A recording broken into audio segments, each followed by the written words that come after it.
Boas-vindas a mais esta nossa explicação detalhada. Hoje, a gente vai desvendar um dos conceitos mais fascinantes e centrais de toda a biologia. Vamos pegar algo que parece puramente abstrato e transformar em pura lógica visual, desconstruindo a segunda lei de Mendel, também famosa como a lei da segregação independente, passo a passo. A ideia aqui é que a gente consiga ver a hereditariedade de um jeito totalmente novo e, sinceramente, matematicamente belíssimo. Certo? Vamos mergulhar nisso?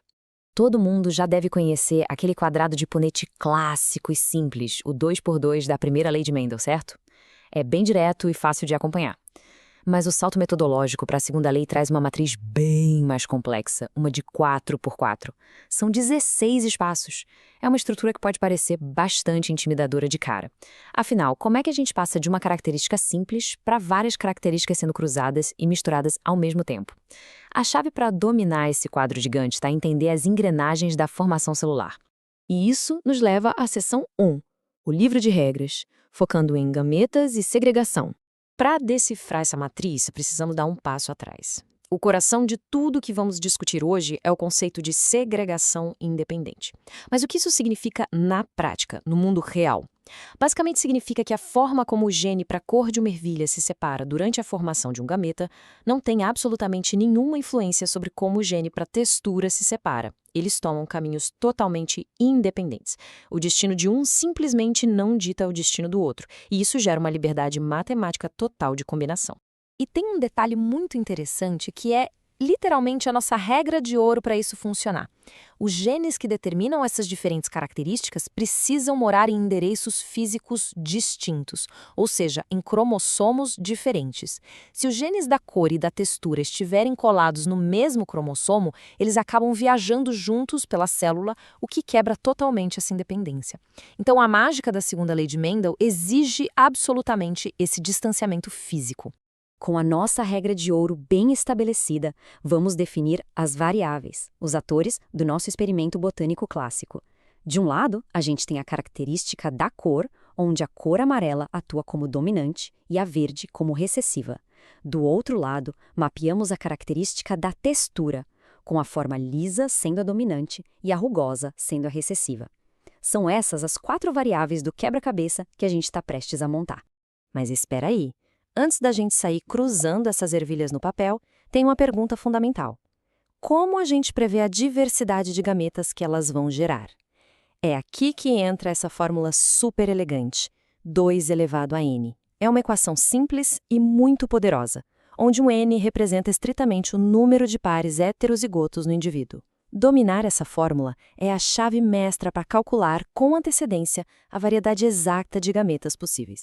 E olha como a matemática funciona na prática. No organismo puramente homozigoto, o N é 0, logo a conta resulta em apenas um tipo de gameta. Se for um híbrido simples, o N é 1, gerando 2 tipos de gametas. Mas quando lidamos com a grande estrela da segunda lei, que é o duplo heterozigoto carregando 2 características variadas, o nosso N sobe para 2. E 2 elevado a 2 significa que esse organismo vai produzir exatamente 4 tipos distintos de gametas para a próxima geração. Beleza! Seção 2. Construindo os gametas com o método de ramificação. A matemática já garantiu para a gente que existem 4 caminhos genéticos separados. Mas como eles são construídos sem a gente se perder? Tem uma técnica infalível, o método de ramificação. É bem metódico. Primeiro, a gente isola e divide os alelos da primeira característica, que é a cor. Depois, como se fossem galhos de uma árvore, a gente ramifica cada cor nas opções de textura. Por fim, combinamos os caminhos para revelar os gametas formados. Nenhuma combinação fica para trás. Fica super claro quando a gente olha para um genótipo duplo heterozigoto se desdobrando na prática. Notem como ele se ramifica de maneira perfeita para entregar aqueles 4 gametas únicos. Um dominante para ambas as características, um dominante para cor e recessivo para textura, um recessivo para cor e dominante para textura, e o último totalmente recessivo. E o mais importante de fixar, graças à segregação independente, cada um desses 4 gametas tem uma chance idêntica de 25% de se formar. Uma simetria impecável, né? E chegamos na seção 3, o campo de batalha, montando a matriz. É chegada a hora de entrar no tabuleiro de 16 espaços. Mas, só contextualizando rapidamente de onde viemos, tudo se iniciou pelo cruzamento de linhagens 100% puras lá na geração parental. Uma ervilha puramente amarela e lisa encontrou uma puramente verde e rugosa. Esse encontro gerou a famosa geração F1. Por fora, visualmente, elas são só amarelas e lisas, mas por dentro são as máquinas perfeitas da segunda lei, organismos duplos heterozigotos com o universo inteiro de possibilidades genéticas adormecidas. E eis que preparamos o nosso tabuleiro em branco. Vamos cruzar essa geração F1 com ela mesma para descobrir as respostas ocultas. Reparem como a estrutura da matriz se alinha perfeitamente. Os 4 tipos de gametas maternos ocupam o eixo superior horizontal, e os 4 paternos se organizam na lateral. O palco está montado e a tensão matemática está no ar.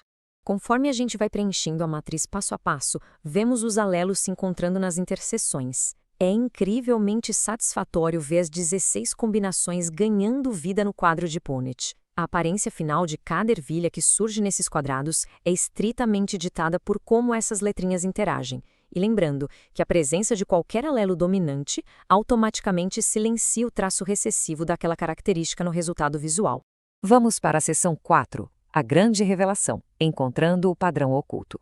Quando todas as 16 células estão preenchidas, pode até parecer uma explosão caótica e aleatória de cores e texturas. Mas preparem-se, olhem com atenção e conectem os visuais semelhantes. A aparente desordem revela uma proporção matemática lindíssima. A gente consegue ver um triângulo enorme formado por exatamente 9 ervilhas totalmente dominantes, amarelas e lisas. Logo abaixo, 2 grupos precisos formam 3 amarelas rugosas e 3 verdes lisas. E, completamente isolado lá no canto, o único indivíduo duplamente recessivo, verde e rugoso. Nasce assim o lendário padrão 9:3:3:1. Traduzindo toda essa geometria visual para probabilidades diretas, é exatamente assim que os biólogos preveem o futuro de populações inteiras. Estatisticamente, qualquer descendência desse cruzamento sempre vai tender a resultar em 9/16 contendo ambas as características dominantes. 3/16 para cada variação mista e apenas aquela rara fração de 1/16 para os 4 alelos recessivos se encontrarem juntos. Seção 5. A verdade universal da genética. Sabe, é fácil olhar para o Jardim de Mendel e pensar, isso é só uma regra peculiar para organizar plantas. Mas a beleza real disso tudo é que se trata de uma lei universal da natureza. Trazendo a mesmíssima estrutura para os porquinhos da Índia, a teoria se comprova perfeitamente. Se a característica é o pelo preto e curto contra o pelo marrom e longo, a matriz de um cruzamento duplo heterozigoto nesses animais vai entregar, inevitavelmente, a mesma proporção de 9:3:3:1. Da planta mais simples até o reino animal, esse padrão governa a herança de maneira irrefutável. Com regras tão confiáveis guiando a biologia, bate aquela curiosidade, não é? Se cruzar apenas 2 características simultâneas já exige uma matriz de 16 caminhos e 4 tipos de gametas, o que a matemática faz se a gente adicionar uma terceira característica independente acontecendo no exato mesmo momento? E aqui está um relance do que chamamos de polihibridismo. Usando a nossa velha regra fiel de 2 elevado à potência de 3 características, a árvore de ramificação dá um salto enorme e gera 8 gametas distintos por indivíduo, o que exige, claro, uma formidável matriz de 64 células. É um vislumbre maravilhoso da complexidade biológica que atua de forma exponencial, sempre estruturada na beleza matemática. Se só 3 variáveis já formam todo esse sistema gigantesco, imaginem milhares de características sendo herdadas em uníssono. Fica aí a reflexão para a gente pensar. Um grande abraço e até a nossa próxima explicação.